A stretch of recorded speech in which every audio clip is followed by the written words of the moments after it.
seen a man move across the country. My man, Chef Richard. My man, Chef Richard. Straight from California. California. Now he's in South Carolina. Carolina. He traded the surf for the pines and bars. Now he only cooks for stars. Only cooks for stars. Yeah, he only cooks for stars. Only cooks for stars. He sharpens his blade with a quiet swish. Now he's gonna cook you a delicious dish. As soon as he can catch some fish, and we'll wait. Hello, Grand Strand. Welcome back to Talking About Food. Yeah, that was me, straight from California. This is Richard Florzak, the private chef to the stars. And that intro music was created by my friends on the weekend. I'm on a weekend show called Trilogy Outdoors Media. It talks about fishing, all outdoor sports, and they created that bumper music for me. I don't know if you caught it at the end.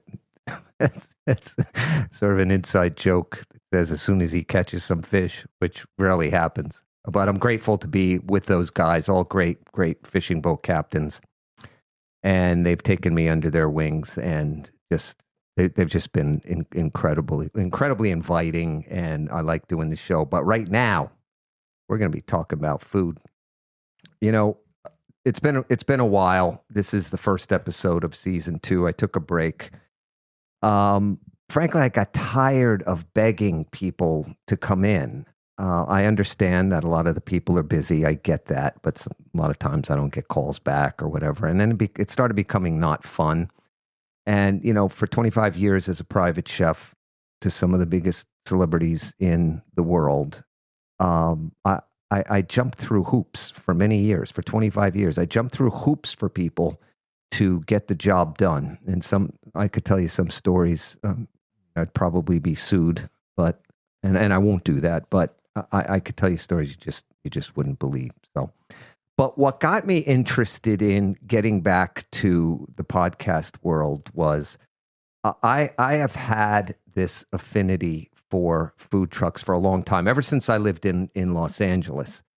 It was amazing to me, a number of things that just blew me away.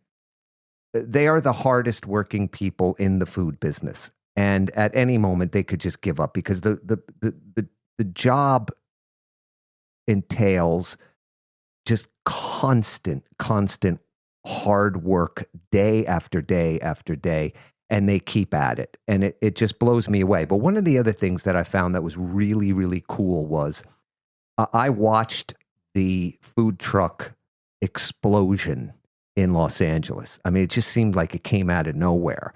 And what was happening was it was the interest in the food truck world was so big and so great that it was pulling attention away from the high-end bougie restaurants.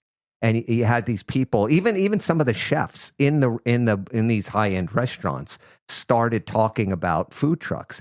And I was watching the style of food in restaurant change, and a lot of it was based on food trucks and what they were doing, because it's still kind of the Wild West out there with what food trucks can and will do as far as their menus are concerned. So yeah, I got interested in starting season 2, and what I'm going to do is I'm going to have probably 4 or 5 food truck interviews for each episode for the next couple of weeks.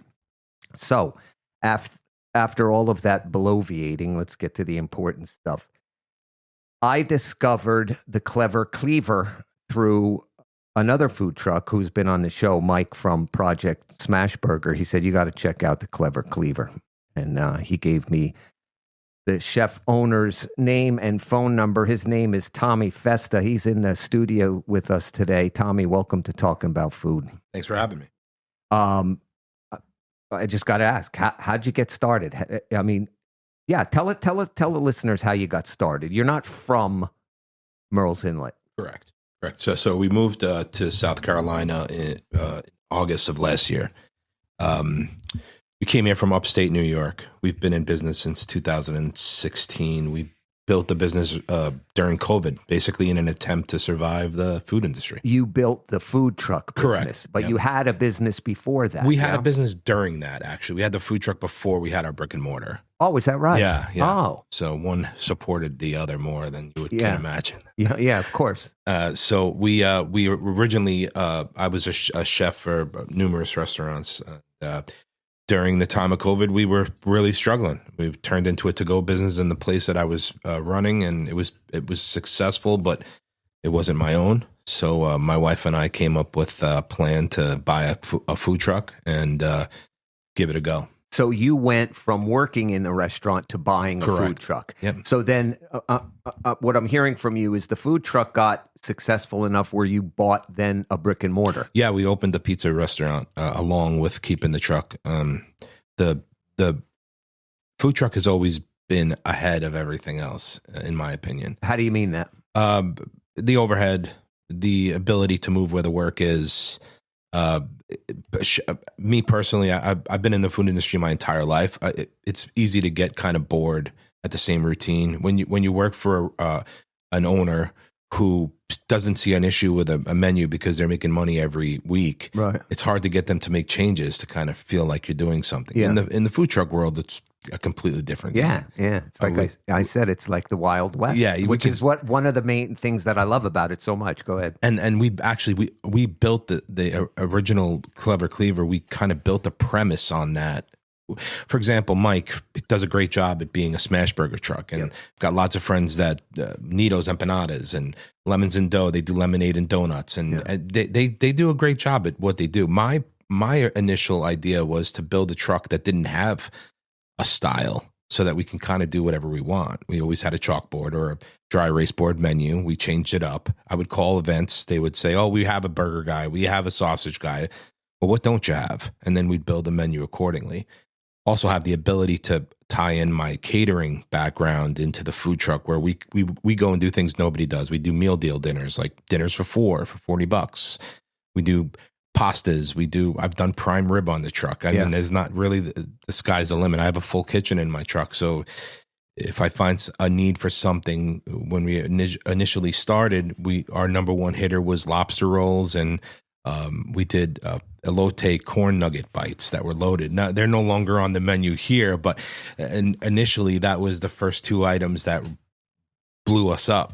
We became very popular with that kind of stuff.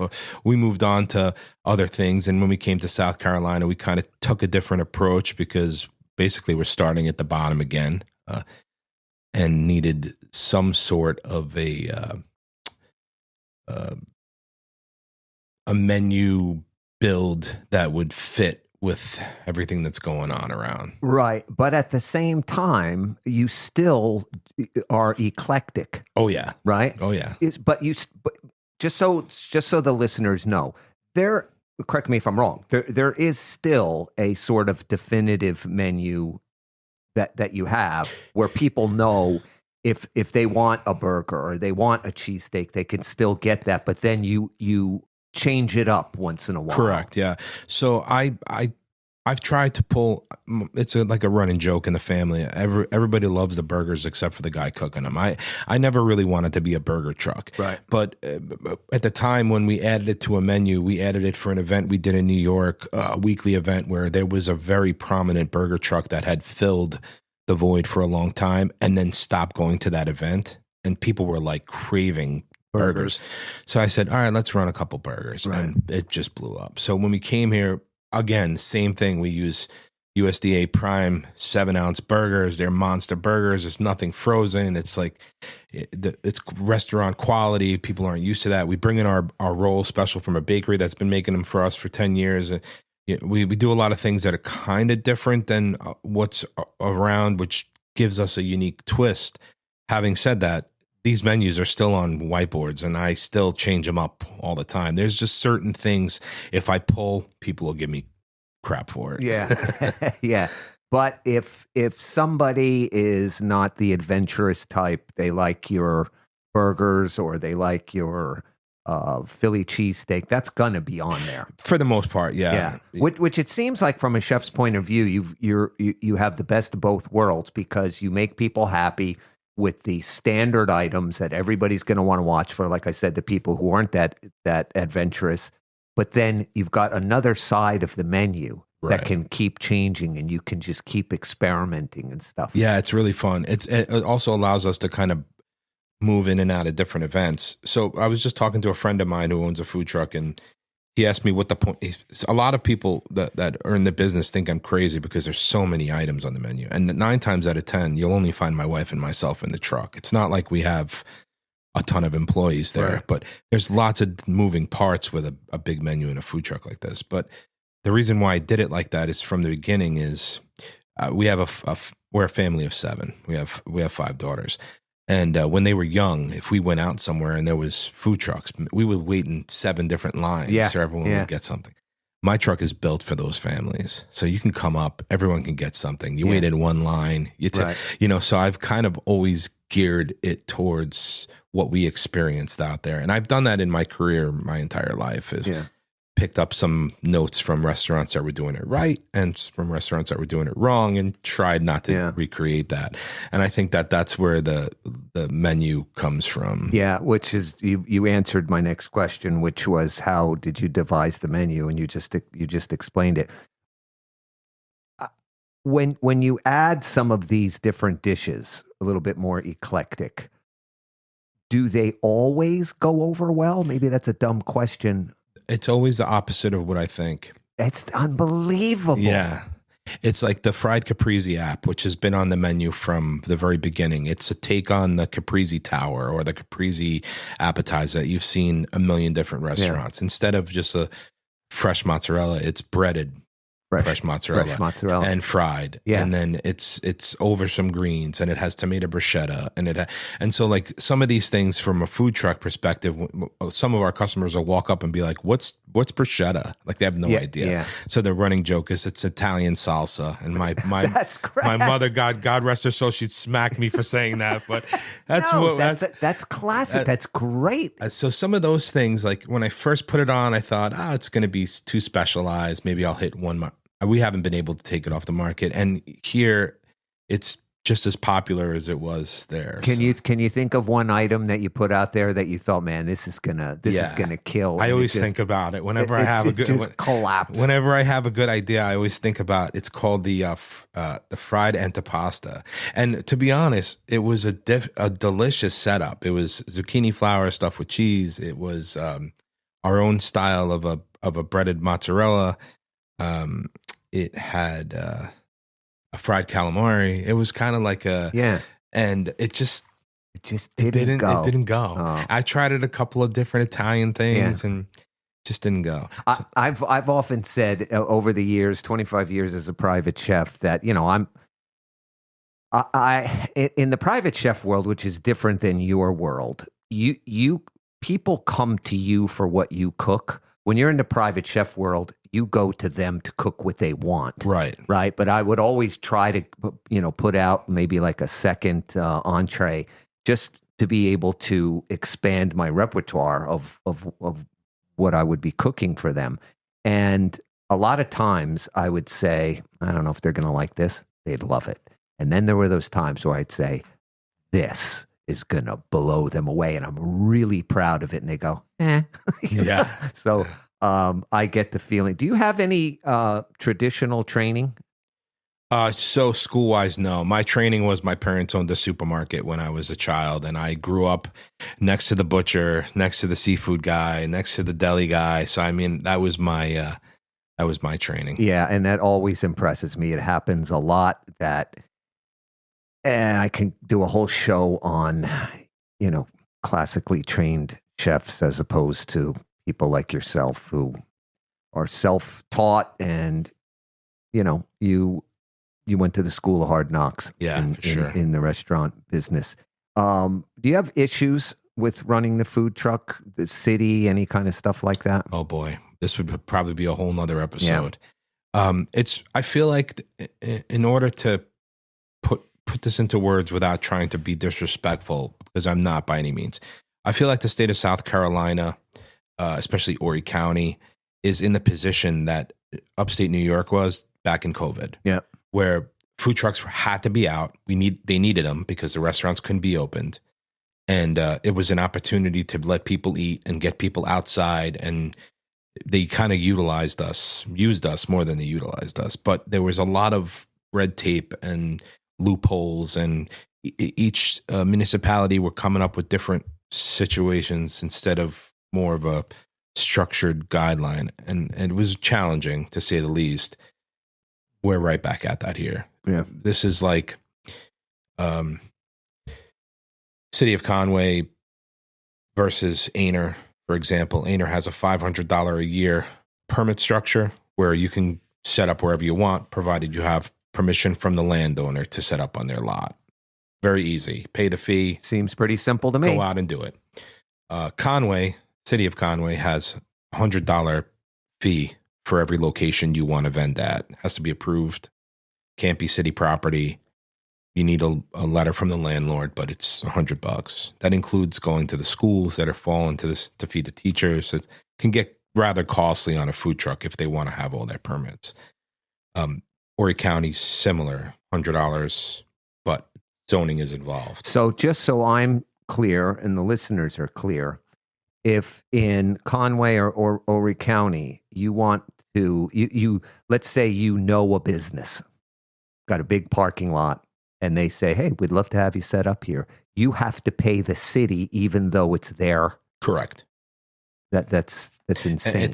And and if you want to go the next day to a different one, is that another $100? It is, correct. It's attached to an address for a year. So, for example, we have 4 locations now, if you want to call them that. A couple of them are schools, which we'll only go to when we fall on the calendar. But I did it because a lot of food trucks were backing out once zoning got involved and demanded the permits. I felt bad for the teachers because some of these schools we go to, the kids don't even have a cafeteria there. So they rely on the food trucks to... Right. So that's one of the issues. The second issue is when you get down to the cities and the towns, now they have their own rules. So for example, Myrtle Beach doesn't allow it. So you can own a business all you want. You want me to come to your business? It's not going to happen. In Myrtle Beach. Oh yeah, they don't. So I think the largest misconception in our industry is that food trucks hurt or take away business from brick and mortar restaurants. That is an infantile way of looking at business. And unfortunately, when the city administrators and the zoning officials have that opinion, I got a response back from an email. I won't include who it was from. It was in an attempt to bridge the gap between that. I wanted to build something similar to a merchant advisory group where there would be someone from the chamber, someone from the city, a couple of business owners, a couple of food truck owners, and we could all have a cup of coffee once a month and hash out ideas and where we can build and make things a little bit easier for each other. Right. And the response that I got back from the administrator was, I will never take away from our brick and mortars. Yeah. You know what? Just to show you how insanely short-sighted this is, think about how many times you come to an intersection and there's a McDonald's on one corner and a Burger King on the other. You better believe that. It doesn't inhibit the brick and mortar. It brings more people to that area where they can make the choice. The person standing in your line, there's 10 people ahead of him, right? Says to his wife, hey, look, there's that restaurant. Let's go try that out. Right. And vice versa. Right? Variety equals volume. That's always the key. When you go to an area that has a thriving downtown, there's people there. When you go to an area that has 2 restaurants, both of them are struggling. Yeah. And it's kind of always been like that. It's little Italy. It is. Right? Yeah, unfortunately. Yeah. For us, it's even more challenging because we have the ability to, I hate to bring this up because every time I see a food truck going through challenges, I have to remind myself that at any point, any of us can be in that situation. But there's plenty on Facebook that currently selling or thinking about getting out or can't afford to do it anymore. I believe 65 to 75% of the issue why food trucks end up failing in this area is because of those rules. I would guess that. I would guess that any time because I know a bunch of you guys, and like I said earlier, I don't know anybody that works harder in the food business than you do. Do you have a good relationship with other food trucks? Oh, I try to build as a close relationship with all of them if I could. I've had 2 or 3 on the show, and I always get the impression that it's a community. It is it's a community. a family. For sure. Kind of help each other. I'm behind the difference between most of us because there is Bojangles and a few chain style food trucks, but majority of the food trucks in this area are owned by families. Yeah. A lot of them are husband and wife teams, or mom and daughters, or fathers and sons. I mean, that's just the name of the game. It's really hard to employ someone and say, well, you're going to have X amount of jobs this week, and one is going to be over there, and one is going to, you can imagine to navigate employees with that in a restaurant. A situation is difficult alone. Now put wheels on it and drive it around, get those people to show up. Yeah. So a lot of this ends up falling in our own hands. A matter of fact, my first probably 6 months of being here, instead of working on building the brand again and trying to concern myself with only the Clever Cleaver, we've been trying to bridge the gap between food trucks, building a couple of commissaries, one in Merle's Inlet, one in Little River, because that was one of the necessary needs here that has kind of been fall short. Yes. Explain to the listeners what the commissary kitchen is, because I believe that most people think, these food truck owners, they load up their truck with food and they drive to a spot and they sell it. I wish it was that easy. Explain the whole commissary situation, and from a not just a logistics part, but the red tape part of it. So basically, in order to operate a food truck in South Carolina, you have to have what's known as a commissary kitchen attached to your permit. So what that means is it's a commercial kitchen, whether it be a restaurant or just a facility that carries the permit through the Department of Agriculture. Once again, a brick and mortar spot. Right. It has to have something like that. The difference is what people don't understand is you could have a commercial kitchen that's not open to the public. So that's what we built. We built a couple of them.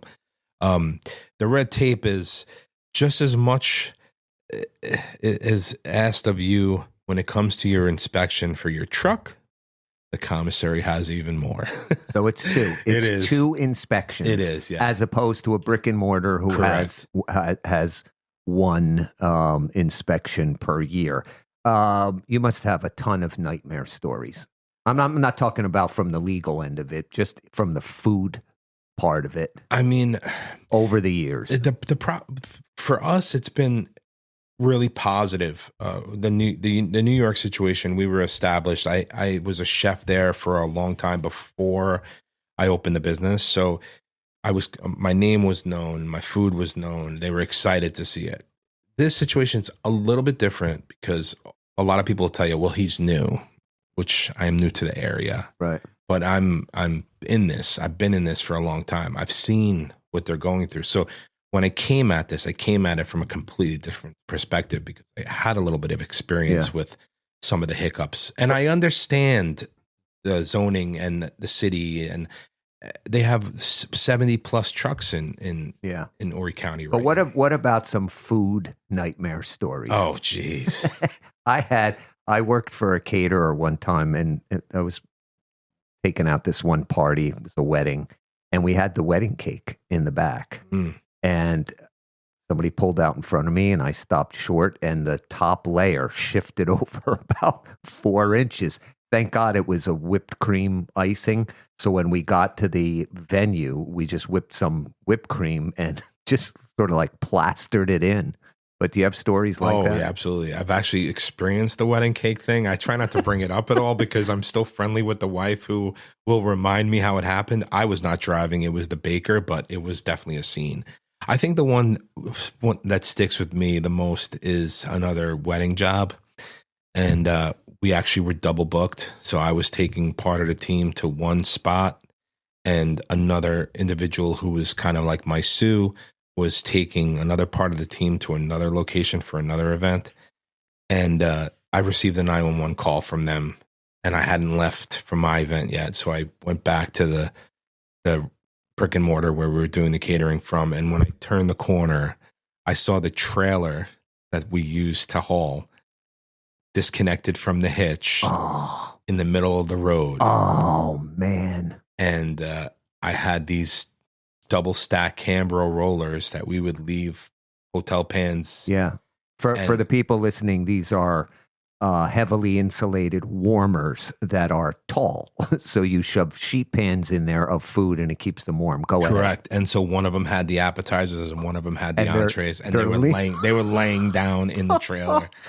And so I of course, like, I'm Italian, I'm very vocal, my hands are wild. Yeah. I'm in the middle of the road, and instead of like worrying about the trailer, Yeah. I had the doors open, standing up the Cambros, gloves on, trying to decipher what we have to redo and what we can save, and quite the what percentage of it were you able to save? Probably half. Oh yeah, probably half. That's pretty good. Entrees were okay. Appetizers were like a disaster.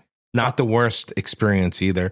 The worst experience I'll give you is he became a lifelong friend. He's gone now, God rest his soul. His name is Terry, but hired me to do his daughter's wedding. Beautiful place in Vermont. Always difficult to work for friends or family. Oh, this guy, I would work for them 10,000 times if I had the chance. But beautiful event space in Vermont. I couldn't pick a more beautiful day. It was just perfect. I get to the kitchen. We start doing our prep. I say to the girls, I'm going to turn on the gas, start getting things preheated. You guys work on salad course. Guests are nowhere near. We have plenty of time. Gas won't light. The whole kit. Like, it just won't light. So I call the owner. The owner comes in. She expresses to me how this is a wedding space. It's not used all that often. Sometimes air gets in the lines, which is nothing I've ever heard of. Long story short, strip steak as the main course for 150 guests, and I have no kitchen. The owner says, we have barbecue grill. We'll bring a barbecue grill. So I'll get through the night, and then I'll tell you what happened. Everything goes out. It's beautiful. It's just perfect. The guy is so thrilled, Terry, who was a real pain in my neck the whole day because his daughter was getting married, and he was nervous. The food's gone out. People have eaten. We have these beautiful cupcake displays that are out now, and they're kind of grazing, and I'm standing in the kitchen, and the father's bride, Terry, walks in. He goes, Tom, you guys knocked it out of the park. And I was white as a ghost, and I said, can I show you how we did it? I took him out back to the 1987 charbroiler the woman brought me, which was literally like a 2-foot grill. I mean, it was the smallest grill, had a hole in the center from being burnt out for all the years of use.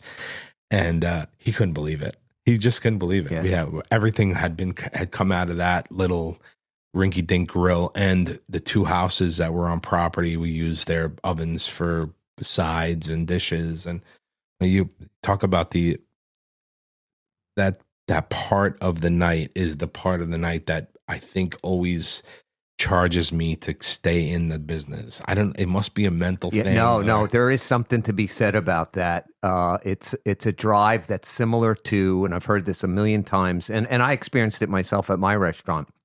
When you're on the line and those tickets are coming out and you don't know how you're going to get through it, you think to yourself at that moment, I should just grab my keys and go home. But you persevere, you stick it out, and the next day you're like, yeah, let's do this again. I know, it's like you got to be insane. What type of advice would you have for people who are considering starting a food truck business? Well, I would say there's things that maybe they haven't thought of. I think there's 2 sides of this. If you come into this thinking that this is an easy way to get rich, turn around. This is not for you. If you have the ability to work through and navigate through challenges like you'll never imagine, but in the end, be able to have your creative side at the front of it all, and be able to put out a product that you're proud of, then all the other stuff to me doesn't really matter. So my advice is always, if you got enough pride and ambition to put yourself through quite a bit to make some money, go for it. Yeah. Because the difference with the restaurant, and this goes back again to the misconception of the two, is food trucks have a huge advantage. They have a lot to offer that restaurants can't. No infrastructure. We can bring the food to the festivals. We can go to the parties. We can help out when the city of Conway has Halloween week and they don't know what the heck they're going to do. And the restaurants, they can offer consistency, a place when the weather doesn't affect them.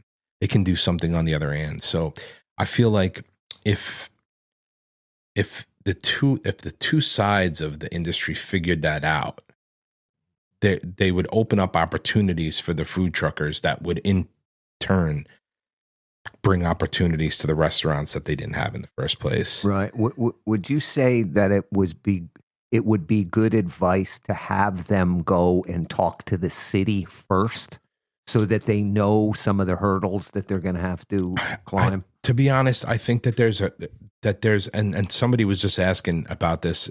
We use an app called Shortlist Pass, which is built by a guy named Mark, who kind of built it for a couple of local food trucks. It allows people to order online and see where we are for events. And yeah, I want to get into that a little bit later. And that app has opened my eyes a little bit to the kind of people that the demographic that may be searching this out is way different than what I was accustomed to. So my advice for somebody would be to work on your menu, come up with a plan in what you're going to sell, what you're going to offer, and then start with your Department of Agriculture and move on to your city clerks, because it's pretty much you set up with the state, and then you're going to have to set up with every single county and city that you want to work in. So there's quite a bit of work to be done before you can even open your window. Right. So that would be good advice then. I think so. Yeah. You just said something and it piqued my interest. What is the demographic? Is there a demographic for food trucks as a whole? So in the old days, I would have a different answer, but in this area, I feel like there's two huge groups. There's the younger group that like food trucks because they're cool and trendy and viral.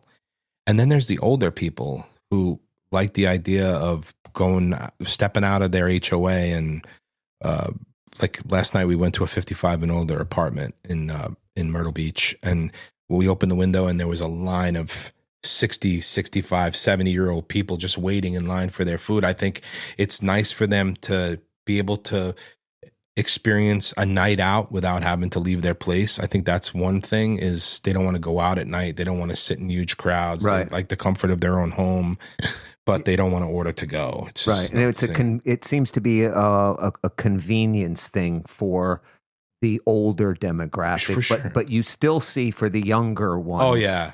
Yeah, it's cool. It's hip, still trendy. cool. Yeah, I mean, let's face it. Like even when you're a little kid, big trucks are just fascinating. Ice cream truck. Yeah, ice cream truck. The bells on it, the sounds on it. Yeah, when you even for me, when I step, like we've been working on this event in Conway called Sunday Fun Day, which is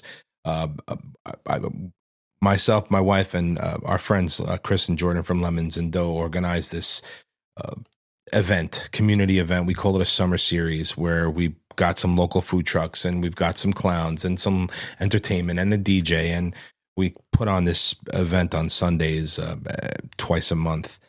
And it even now, stepping out into that and seeing the people on the lawns and the people with the to-go containers in their hands, I could get like it's like Christmas morning. I can't explain it. If a chef starts to lose that feeling, they need to hang it up. Yeah, I just said something to somebody who was they're really struggling right now. One of the local food trucks. Part of the thing here is, you guys own a restaurant. You walk in, you turn your equipment on, you flip your open sign on, you start your coffee brewer or whatever it is you need to do, and you're set. The food truck's got to get to that spot, hook up their gas, turn on their pilots, get their equipment going, get their food out and ready. unstrap everything. After prepping at the commissary kitchen. Oh, after setting yourself up like a couple of hours in the morning just to get to where you're at. Then when you're all done and you get your lines done, then you close your window, you shut your gas, you strap everything back up, you load back up, you go back to the commissary. You're connecting RV hoses to your gray water tank to drain it. You're filling your garden hose water to fill it. You're cleaning your dishes, and then it's midnight and you got a gig at 8 o'clock in the morning. Yeah. So I think what I said was, and it comes with this, is the traveling, the loading and unloading, the amount of times you're moving your stuff from one side to the other. There's lots of room for potential issues, equipment failure, flat tires, transmission issues, engine issues, overheating, you name it. We deal with it. Any one of these obstacles can put you out of business, right? And instantly. And what you're talking about, these incidents, is it's off-site. Oh yeah, it's not within that. No, you're not calling a tech to come fix a fryer. It's not the same thing. Now, my first truck lost a rear end while we were going to an event in Saratoga, New York, and I got to the event. I did the whole event, and I couldn't get the 10,000-pound truck off the road because the rear end was stuck. The amount of money it costs to get a wrecker to tow something that size, then to find a part for a 30-year-old truck after the metal shortage when everyone was selling their metals, you can imagine that put us out of business for a month. If a restaurant was closed down for a month, the challenge reopening would be really difficult. I mean, reloading with your prep and your food and starting from the basis again and getting all your ingredients in shop again, everything ready. It's costly to do it in a food truck. It's costly. So my advice to that one individual who's struggling, I said, look, every day is like, it could feel like a toxic relationship in this business because you really don't, you put your all into it. And really the food industry is like that. It's not very forgiving. You work your tail off. It's hot. It's cold. It's miserable at times. And at the end of the day, if you're still proud of what you did and you still have customers coming, then you have to decide when the bad is more than the good, it's time to hang it up. Yeah. No matter where you're at. Where do you go from here? So I'm trying to change the stigma. I'm trying to bridge a gap between the restaurant industry and the food truck industry and remind them that we're doing the same exact thing. It's just like having a neighbor who sells a product like similar to what you sell. I'm also trying to change the way South Carolina sees it. Right now, we're working on a project. We got our fingers crossed where it would be the first of its kind, a food truck commissary in Myrtle Beach in a iconic Myrtle Beach restaurant that's been closed for too long. Used to be 100-seater. Used to be filled all summer long. Now it just lays dormant. So we like the idea of talking to the owners of the building of creating, hopefully, a commissary that also you can vend from, use the dining space indoor. So it gives food truck operators a chance to not be concerned about the weather, which is one of the main things here. Yeah, that's a good point. And also gives us space for a rotation for trucks to kind of get their name out. Yeah. Well, one-stop shopping for a number of food trucks. Speaking of that, I just wanted to end on this. There is a site, I can't remember what it is, where people can go to and find out where some of these food trucks are set up each day. So there's a couple of sites. Oh, there is a couple. Yeah, there's a couple of sites. Personally, we use Shortlist Pass, and they can find that link on our Facebook page. It'll list the events we're at, and you can actually click on the event, and it'll list a menu for that event because sometimes they're event specific. For example, like when we're in Aner, we do meal deals on Monday nights. So on Monday nights, if you clicked on the Aner menu, it would show the available special for Monday nights. And that's Shortlist Pass. Shortlist Pass. And that's a number of trucks that are on. Right now, I believe there's 5 trucks on there. We're hoping to build it. It's challenging. You have to put in the work to build it up. It can be used with your current POS system. They're adaptable with Square and Stripe, and it works with your Facebook and your TikTok and your Instagram. You have to kind of utilize them all together. The reason why I like it is because, like right now, I'm watching thousands of people view the food truck page from that app in the last month, which for me is given that we're a new truck, that's pretty impressive. That means they're doing the work to go on our Facebook page, to find the link, to Right. get to the app. I was asked not too long ago, what do I think is coming down the pike here in the Grand Strand? And I immediately said food trucks, because I have pointed out a number of times, and I've always prefaced this by saying this is no disrespect on South Carolina or community, but we are pretty much removed from the ever-changing food scene, except for like Charleston, but that's quite a ways away from the Grand Strand. But I watched it in Los Angeles, and hopefully we're going to see it here, and that is the food truck scene, because it only has positive effects on the community, like we touched on before with restaurants thinking, oh, you're going to take... No, it is a win-win for everybody, and it's far-reaching, because I watched this happen a lot in Los Angeles too over the years. You'd have these areas of the city that had just fallen down, and so often I would see a chef come out of a restaurant who was working underneath, we'll say a popular chef, and they'd say, I want to do something on my own. So they would seek out these areas, which were then low rent, and within like a year or two, all of a sudden, these restaurants popping up all over the place. And that's exactly what I believe would happen in the food truck world. Folks, that is Tom Festa. He is the owner-operator of the Clever Cleaver. Make sure you give them a try. As you can hear, they work hard. And I've experienced it. I know that they are the hardest working group of people in the food business. We need more outlets for them. And I just think it's a great thing for the community. Like we were saying before, there's eclectic food. You can find the standard stuff that everybody has, but each food truck is different, as you heard from Chef Tom, and give them a try. I'm going to work on the city part of that, because I've got some relationships with people in the know. Tom, thanks so much for coming. Thanks for having me. Talking about food. We're going to do the next 4 or 5 episodes are going to be food truck owners. So can't wait for that to happen.